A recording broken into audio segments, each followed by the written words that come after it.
Une autre supercherie qu'on découvre en général, c'est au niveau du dosage. À part le fer à béton dont je viens de parler, il y a le dosage en ciment. Ici, par exemple. Oui, bon, ça c'est pour les briques. Je ne veux même pas encore aller au niveau des parpaings. C'est pour les parpaings. Donc, il y a encore autre chose dans les dosages? Oui, ça c'est tout un autre sujet.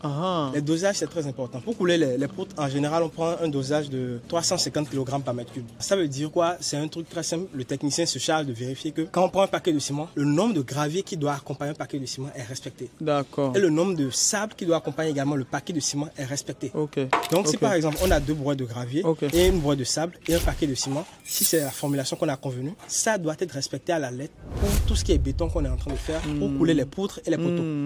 Maintenant, qu'est-ce que les entreprises peuvent faire? Vous savez, le gravier coûte cher. Ça coûte beaucoup plus que le sable. Que le sable. Oui, 2 à 3 fois plus que le sable. D'accord, ok. Donc, au lieu d'utiliser peut-être 2 brouettes de gravier et un paquet de sable, ils vont utiliser une brouette de gravier et un paquet de sable. Et une brouette de sable, je veux dire. Donc là, ils font des économies. Ils font des économies. Et ils diminuent la résistance du béton. Wow. Donc là, tu auras des poteaux qui commencent à s'effriter très rapidement. Ce n'est plus aussi résistant. Ok. Donc, quand on a des petits appareils qu'on appelle scléromètres pour vérifier la résistance du béton. Ah, donc il y a un appareil qui vérifie la résistance. Oh oui. Les entreprises n'ont peut-être pas tous conscience de ça, mais il y a même des appareils où on peut voir le ferraillage qui est fait à l'intérieur. Wow.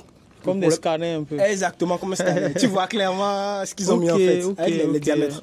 Tu vois très clairement. Comme on voit les infrarouges là, voilà, tu vois très clairement. Donc quand tu laisses l'entreprise, ils font le malin. Tu viens simplement, tu mets ton appareil là, tu t'assures. La résistance n'est pas bonne, à casser. Tu mets tes 3 là. Ah, on commence à te suppléer. Tu dis mais non, je ne veux même pas de... Et quand tu fais ça, ils se disent que tu veux de l'argent. Oui. Parce que ça, c'est encore notre problème. Quand tu viens sur le chantier, tu expliques ce qu'il faut faire vraiment. En toute simplicité, ils se disent que s'ils viennent te voir avec 500 000 francs, bon, tu vas prendre et les laisser. Et ils le font. Ça t'est déjà arrivé qu'on t'a proposé de l'argent? Oh, ça, c'est tous les jours. Ah bon? Non, c'est tous les jours. Wow. Surtout avec Mobile Money, tu es là tranquillement. Ton on te balance un moment. Oui, on te balance un moment. Et tu te dis... Et parfois, même, ils ne te disent pas que c'est eux qui ont fait le moment. C'est ça le com. Tu reçois un moment de 500 000, tu ne sais pas d'où ça vient.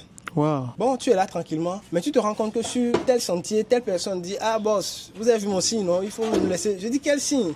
Et c'est là que tu découvres que c'est telle personne qui t'avait envoyé de l'argent. Et si pas malheur, tu avais déjà dépensé. Oh là là.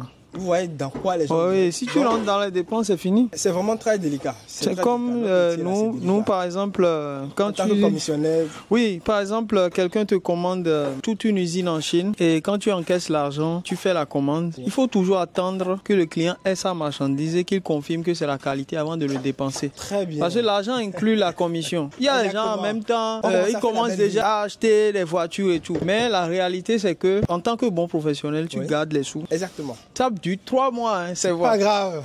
Tu gardes.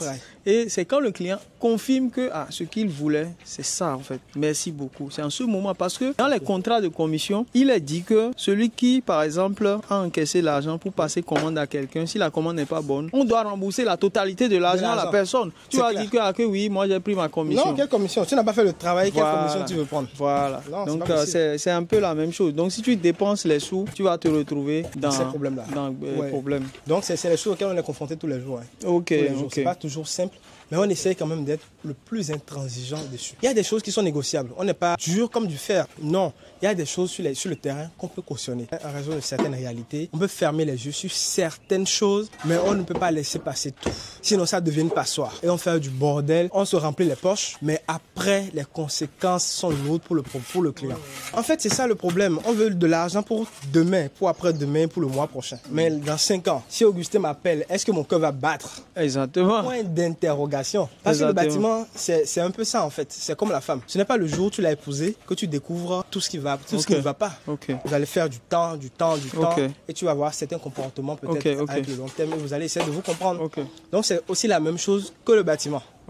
Tu construis ta maison, tout est nickel, tout est bien, mais tu attends 2 ans, 3 ans, tu vois comment ça fonctionne. Qu'est-ce qui se passe? Donc c'est le temps qui donne raison en fait à la qualité.